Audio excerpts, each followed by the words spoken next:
coup.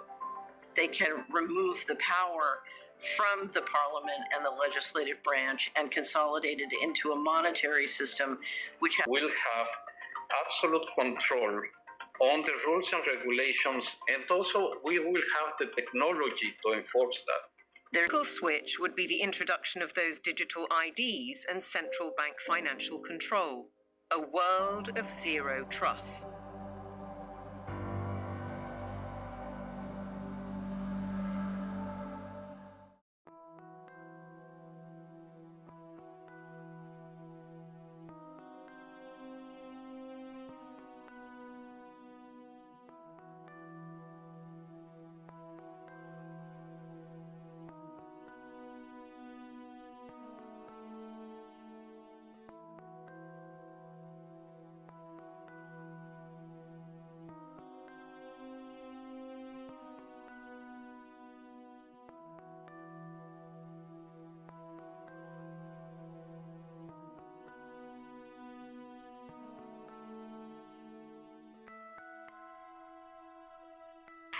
Brave New World is a fantastic parable about the dehumanization of human beings.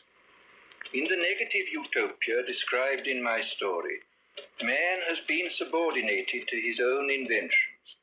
Science, technology, social organization, these things have ceased to serve man. They have become his masters.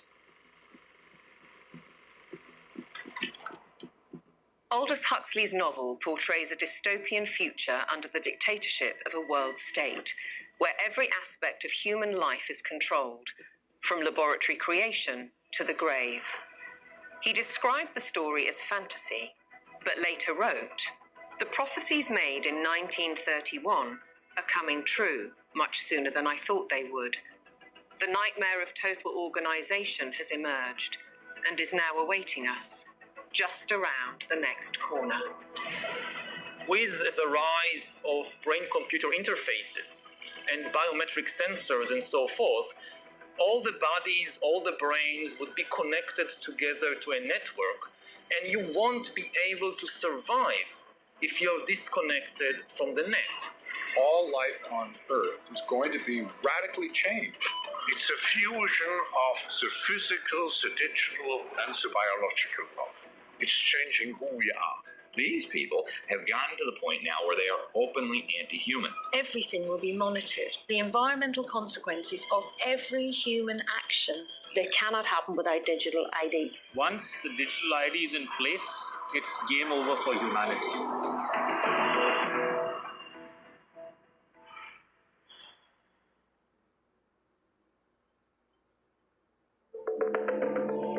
The ideology of a world dictated through science is deep-rooted. Almost a century ago, a movement was established in the United States, preaching that the population should be governed by an elite of selected experts, scientists, and academics, rather than democratically elected politicians. They called it Technocracy. These engineers and scientists from Columbia University promoted what they thought was going to be the replacement for capitalism and free enterprise. It's not going to be a price-based economic system. It's going to be based on resources and energy, control over energy. They thought that science was the answer for everything. They didn't have any spiritual bone at all. You know, they were very mechanistic in their thinking. The definition was clear. Technocracy is the science of social engineering, the scientific operation of the entire social mechanism to produce and distribute goods and services to the entire population. The movement was short-lived, but the principle never died. As we'll demonstrate, a stranglehold on policy and resources has always been the ambition of the powerful oligarchs behind many of today's world institutions. It seems to me that there's a very strong drift in the direction of globalization, of the ultimate centralization of control in the hands of unelected officials at supranational organizations. The lust to control other human beings is a story as old as time. They want all of the resources of the world in their pocket. They do not want you and me to have anything. It's in writing all over the World Economic Forum's website. By 2030, you will own nothing and be happy. That's an oxymoron. If you don't have anything in your name, you ain't going to be happy about it. The World Economic Forum may have called that infamous phrase a prediction, but it translates as a statement of intent on behalf of its global power brokers. The bigger picture is that an attempt is underway now to collapse liberal democracy and replace it with global technocracy.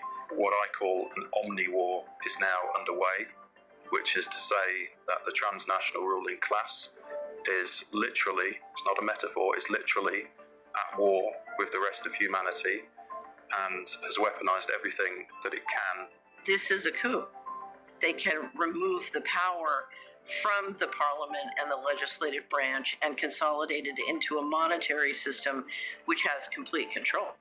That control is now entirely achievable because the would-be controllers finally have the tools to execute it. Total surveillance, artificial intelligence, digital IDs, and central bank digital currencies. The potential for social control is gigantic and potentially irreversible. What our experts are describing is a world commanded by an exclusive group of bankers and industrialists, affecting every aspect of our lives. What we eat, what we can buy, where we travel, where we live, and all bypassing democratically elected governments. You could be forgiven for thinking this is a grand conspiracy theory, but please consider this. The term conspiracy theory has become one of the most successful propaganda terms of all time in closing down discussion and debate. It's a thought-terminating cliche, but nevertheless, it's surprisingly effective when you try to calmly present evidence in a factual and reasoned manner. In this film, we will present evidence that the global takeover is not only possible, it's actually happening, and has been decades in the making. They plan to commandeer land, reduce farming, and radically change the food we eat, transform the supply of electricity, and then dictate how we use it, and replace currency with a system of credits under their control. It's a classic template to win the war, take control of food, of energy, and of money. And here's the key. All three strategies are built on the premise of a climate crisis caused by carbon dioxide, a gas that is actually vital for life on the planet. So what if the whole carbon narrative was one gargantuan lie? A political maneuver to establish their brave new world. A big lie is a lie which is told on such a scale that ordinary people simply would not imagine it to be possible. People with empathy can't fathom that a group of people would organize and engineer this kind of mass atrocity to get where they want to go. It should come as no surprise that financial kingpins are calling the shots. And it's certainly no conspiracy theory when banking executives spell out their intentions.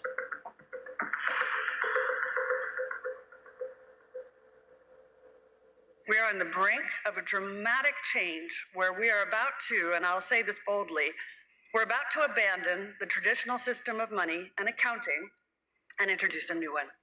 And the new accounting is what we call blockchain.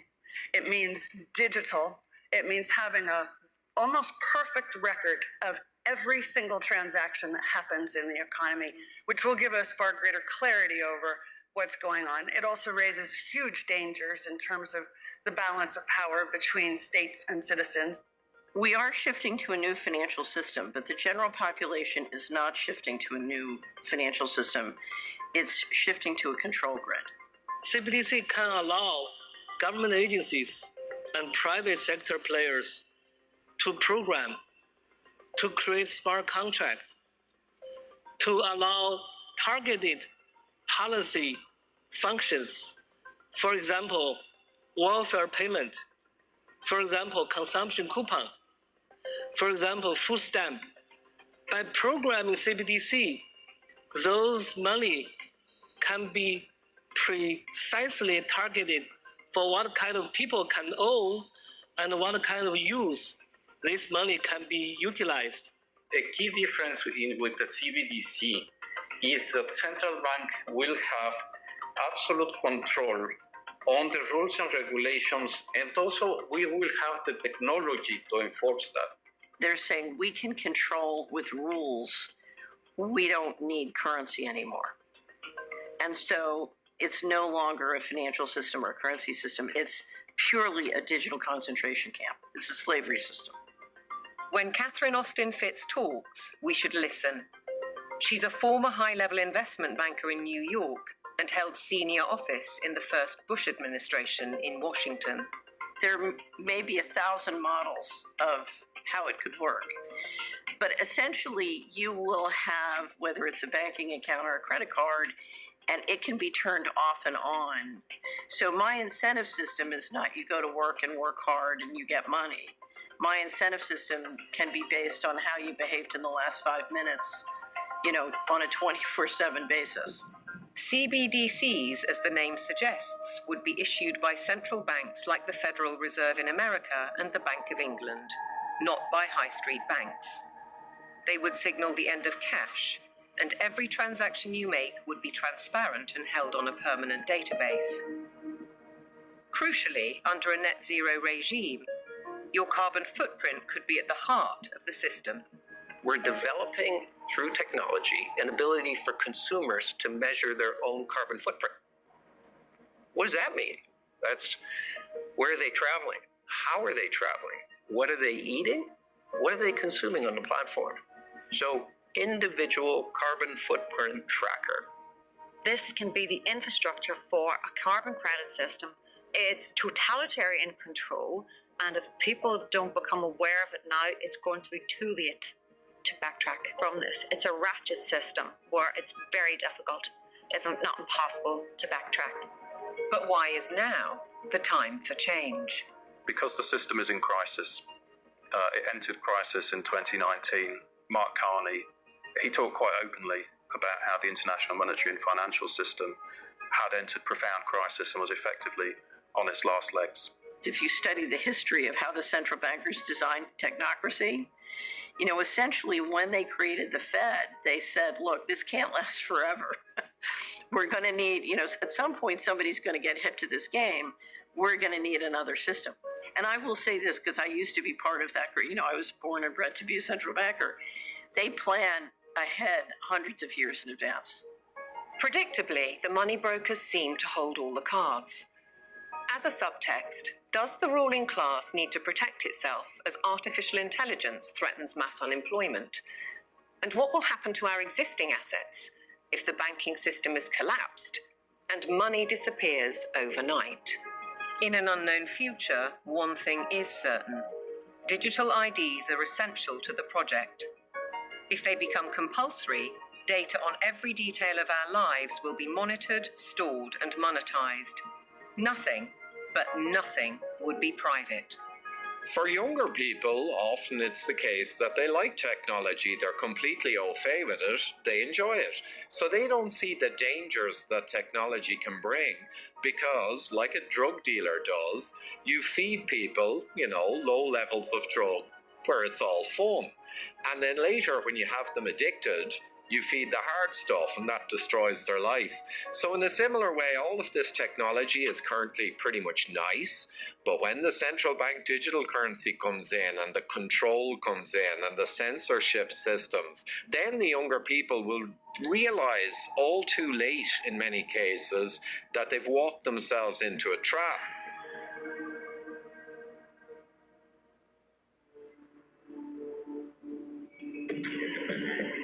One man who knows the dangers only too well is Aman Jabi, who was at the forefront of digital development in Silicon Valley, California, for 25 years. He left when he recognized the dark side of surveillance technology, choosing instead the peace and beauty of Montana. He's an expert in facial recognition. It's a technique that is used to uniquely identify the biometrics of any face. So in a device like your smartphone, and most modern smartphones in the last 5 or 7 years, they have a 3D camera module in the front of the phone, which you cannot see. Within that module is a near-infrared projector, which projects tens of thousands of dots on your face. Those dots are then distorted based on the contours and the features of your face. And there's a near-infrared camera then takes a picture of that distortion, captures it, and then reverse engineers the exact profile of your face. In the longer term, facial recognition will be used to unlock your digital identity, which is going to be a tool of control for the agendas that are coming down the pipeline. Elements of that control are already with us. Alexa, good morning. Good morning. You are never alone in your home, and this is why. All your devices at home and all smart appliances, they are all connected on a wireless network. Many of these devices will have cameras, many will have microphones, and so they are monitoring everything all the time. Your smart appliances are communicating with the smart meter and sending it real-time usage data. If there's a Ring camera also in your home, a mesh network is formed, and all your devices are being tracked within the home, its location, its usage, and all the data is going to Amazon servers. When you leave your home, all modern vehicles are connected to the internet, so your automobile is being tracked all the time. When you're going under a string of smart LED poles and smart LED lights on the highway and in the streets of your towns and cities, those form a wireless network and are tracking your vehicle. They are tracking all the devices on you, from smartphones to smartwatches when you're walking on the streets. So data is being collected 24/7 continuously on every human being whenever you are within these wireless networks. And it's obviously not good for health also because of all the electromagnetic radiation. In the long term, the plan is to pretty much lock up humanity in smart cities, which is kind of a superset of a 15-minute city. They've sold all the state and local governments and countries that smart cities are about sustainability and the good of the city. But in reality, the language from the UN and WEF and their white papers is all inverted. So, air monitoring is really about limiting mobility and no car ownership. Right? Surveillance, control via LED grid is why the smart lighting is there.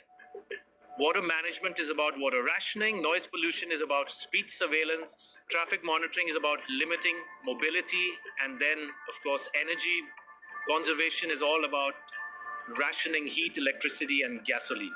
Another concept one should be familiar with is called geofencing.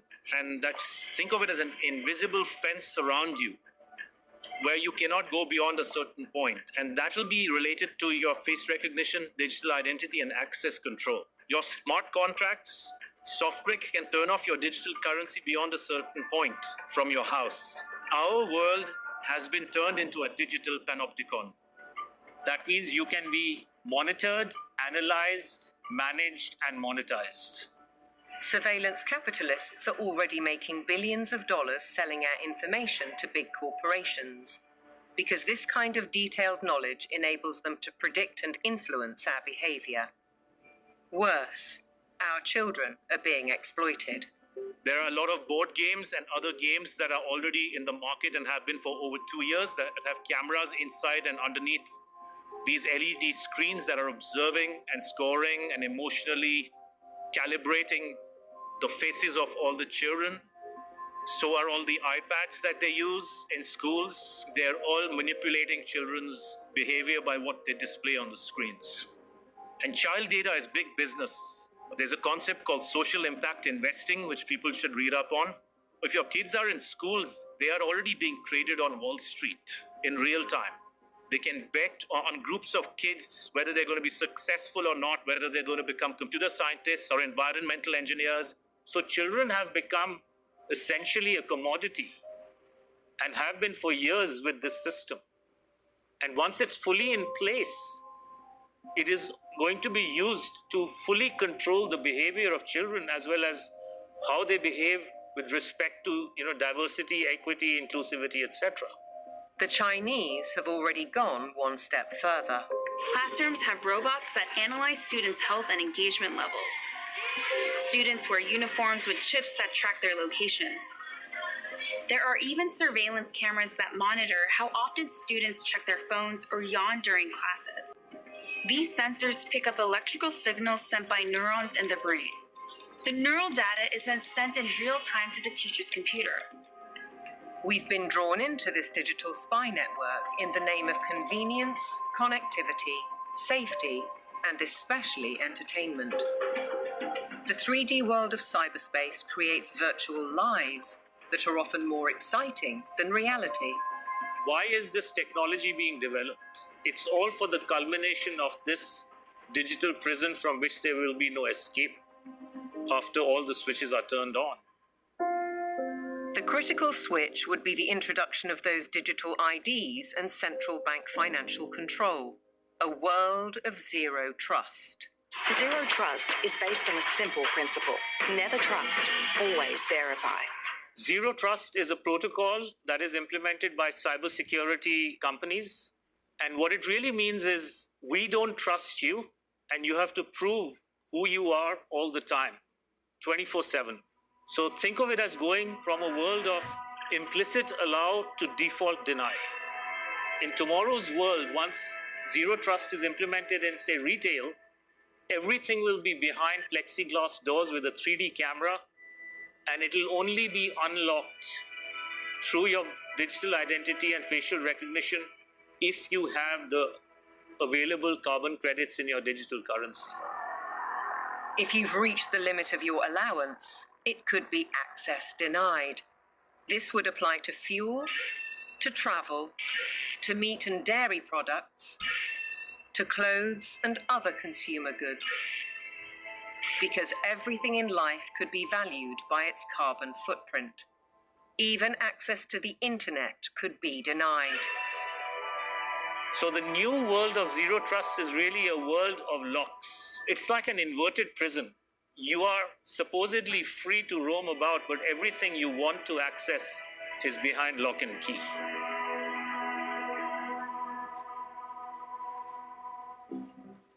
Most advances in science, including AI, bring great advantages to the world. They can enhance and improve human endeavor in almost every walk of life. But you don't have to be a scientist to see the flip side.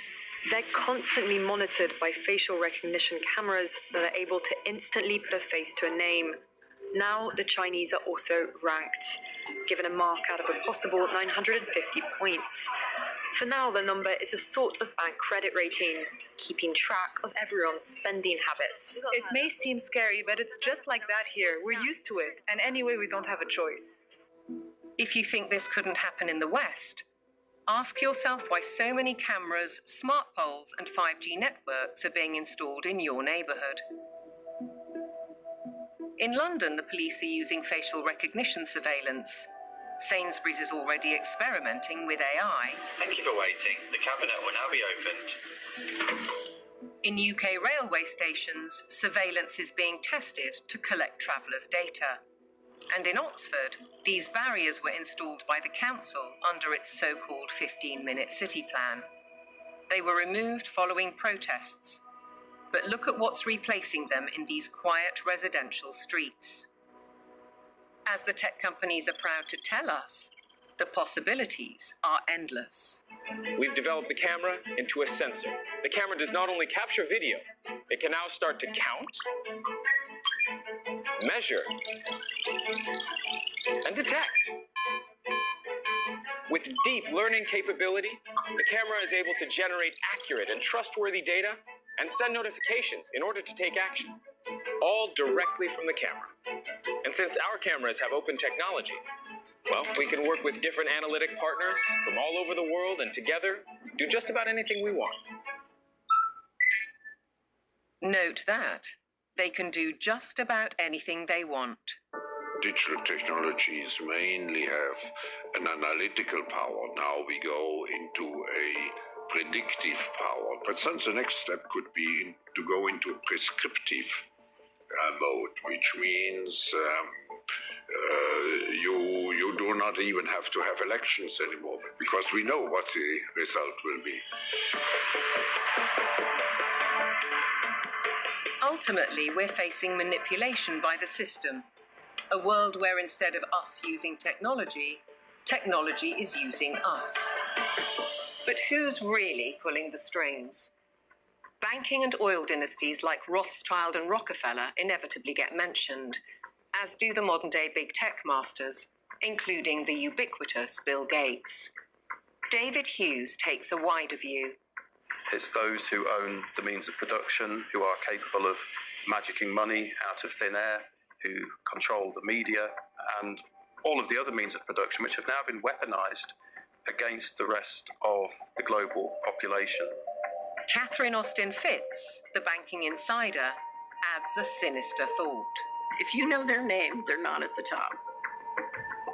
Either way, it's a story of power, money, and manipulation by a small group of people who share common interests, and a belief that the world needs top-down control for maximum efficiency. As we'll see, it could result in the destruction of the farming industry in favour of laboratory foods, and a shortage of electricity because of the race to net zero. Net zero means the impoverishment of ordinary people. It means fundamental changes to their lifestyles, and the politicians are not being honest with the people about it. Surprisingly, the blueprint for transformation is woven into the United Nations Agenda 2030, ostensibly a vision for a better world. Excellencies, ladies and gentlemen, I say again that taken together, the 2030 Agenda for Sustainable Development and the Paris Climate Agreement provide humanity with a master plan for a sustainable way of life on this planet. New York City, late September 2024, the setting for the United Nations Summit of the Future, a gathering of member nations to reinforce and accelerate Agenda 2030 and its 17 Sustainable Development Goals, or SDGs. The plan has a broad spectrum and is full of worthy ambition, but behind those deliberately bright and colourful boxes lies a darker theme, a shifting of influence and potentially power towards unelected world bodies. The strategy goes back well into the last century, and pressure is growing, because the goals are far behind targets set at the grand relaunching in 2015.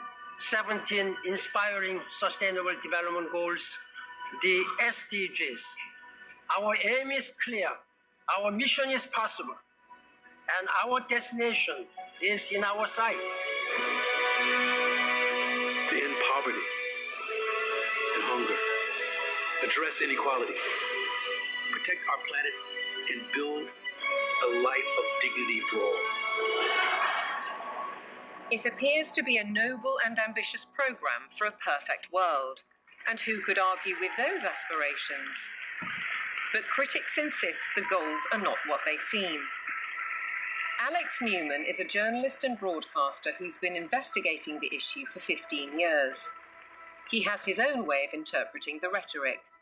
You have to learn to speak what I call UNEs. You have to know what the terms mean if you want to truly understand what is being discussed. When they talk about peacekeeping forces or the peacekeeping role of the United Nations, they're actually talking about the war-making capabilities of the United Nations. So you have this Orwellian doublespeak. When they talk about transparency, more often than not, they're talking about eliminating your privacy. Human rights is another very, very good example. They make very clear in this document that your rights can be restricted under the guise of public order or morality or whatever the case may be. And so they're saying, here's your rights, but by the way, they're not really rights. We can revoke them at any time. The UN is filled with contradictions like this. Like, for example, when they talk about gender equality, right? A normal person in the Western world thinks gender equality means a woman has a right to earn money, to own property, to have all the rights and privileges that a man would have. When you look at the individuals who lead this movement within the UN, you're talking about radical feminists. You're talking about people who are very interested in dissolving the nuclear family. As you dig into these goals, it's very clear we're dealing with something far more nefarious. Once you look past the marketing slogans that kind of warm and fuzzy, we're going to end hunger, which again is just window dressing, you realize that this is actually a blank check for totalitarian global control. You realize that this is actually a blank check for totalitarian global control.